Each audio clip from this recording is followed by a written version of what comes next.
Hello and welcome back to another FPL video. Today we're taking a look at our team selection for game week 16. Another pretty rough week for me last week, very much carried by the likes of Cole Palmer and Alexander Isak. We are now sitting at 2.2 millionth in the world, so we're going to take a quick look at last week before we head into this week's team selection. So if you enjoy the video, please make sure to drop it a like and subscribe as well, because we've got team selection videos, captaincy videos and transfer videos in FPL every single week. Now, as I said, pretty much carried by Palmer and Isak this week. I like to speak about my team just because I feel like it's a good way to be honest with the way your points are going, and I feel like I'm being massively let down by my defence recently. I feel like every week I'm coming on here and doing a team selection and I've not had any returns whatsoever from my defenders, so it's been pretty brutal.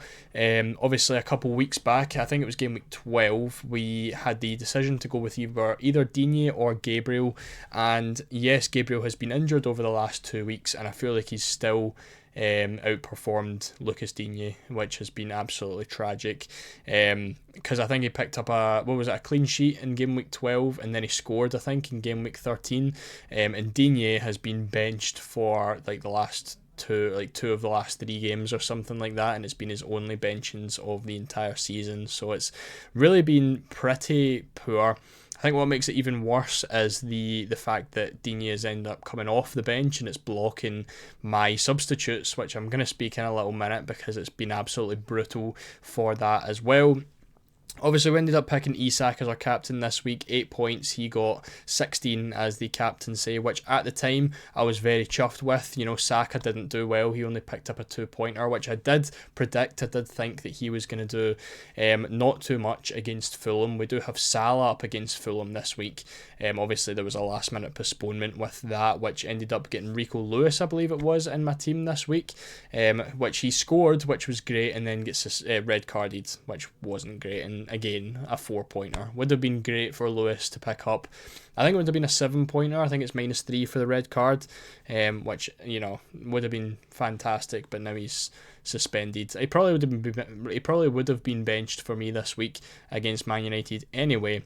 But again, we go to the substitutes, and once again we are benching another 8-pointer. Would have been my third highest scorer of the week. And I think the last 3 of the 4 weeks I have somehow managed to bench my top goal scorers. You can see on screen now, you know, game week 12, game week 14, game week 15, 3 of the last 4 game weeks I've benched big hauls from a lot of my players. And what's annoying is I can't even say that I don't actually feel like I'm at fault for it, because looking at the fixtures, it's really it makes sense why these players have been benched. You know, Porro against Manchester City away, you know, a very fair benching, especially when Porro had been blanking for weeks on end before it, and has continued to every time I've put him in my starting 11 since that benching. And Isak in game week 14, it was Liverpool at home. You know, normally you would like to play him in that match, but my entire starting 11 had nice fixtures that week, and he was the guy that just didn't fit in too well.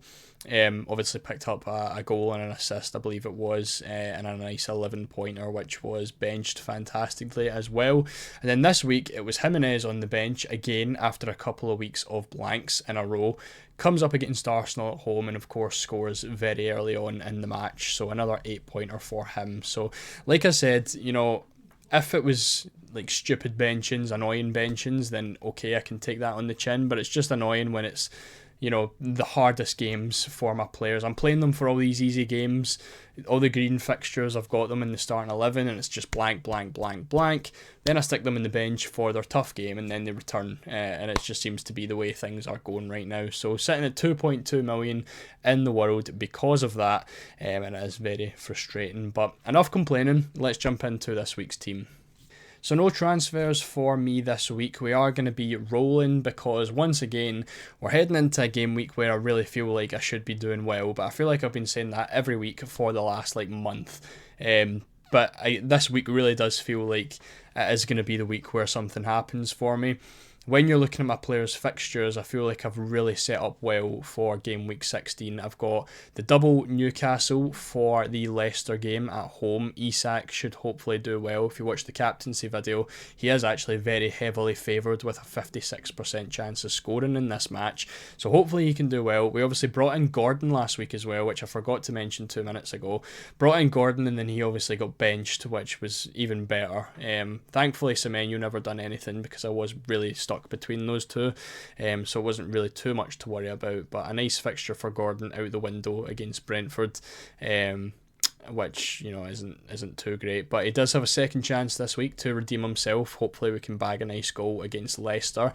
Again, I feel like the only thing with me this week is the potential of an Arsenal clean sheet. That is what I feel like it can hurt me a lot. I'm not really too worried about much else. I think obviously Jackson could be an issue, but I've got nice strikers in replacement of that. I've got Cunha up front against Ipswich at home. I've got the double Wolves against Ipswich at home with Aït-Nouri in there as well. Really nice fixture for those guys too. So I'm really not too worried at all. I think looking at everyone here with pretty good fixtures. Salah, Fulham is still a tough fixture, but the fact that it's at home, I think, is going to make a big difference. I've got Saka obviously covered off against Everton. Porro against Southampton is pretty much guaranteed a 2-pointer because that seems to be how it goes with him. And as you can see, we've also got Jimenez on the bench. So if you own Jimenez still, I probably would play him because he's probably going to go and bag 2 goals against Liverpool because I've benched him this week. But yeah, we'll see what happens with that. I think when looking at my fixtures, the only ones I'm actually like a little bit worried about is Villa. Nottingham Forest away is not going to be an easy fixture. Digne should start with no Champions League. I'm hoping his starts do come back into it a little bit now that there isn't any Champions League for a month. Rodgers, of course, a really nice asset to have as well.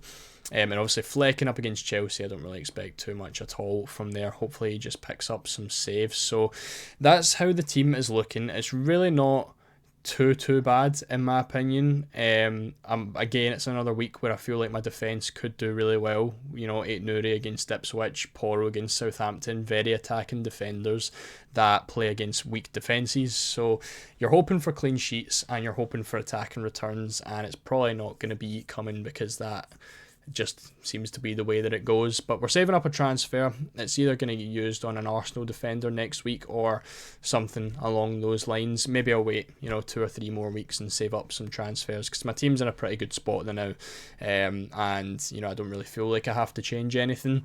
Jimenez is coming into a nice run of fixtures after next week. I believe it's Man City next week, and then he's got a nice little run, so he probably comes back into the team. Of course, we've obviously got our red players down on the bench as well. Lewis picking up a suspension, he's going to be suspended, and Alex Moreno is obviously on loan from Aston Villa, so he can't play against them. So no real worries there. He would have probably been benched anyways. So that's the team. We've got Cole Palmer as the captaincy. If you want to know why, make sure you check out the captaincy video that is just about to come on your screen. If you enjoyed the video, please make sure to leave a like. As I said, hopefully we can have another better week and move into at least the top 2 million this week. I do feel like the team is good enough to do so. So if you enjoyed, make sure to subscribe as well if you are new, and good luck for game week 16, and I'll see you all in the next one.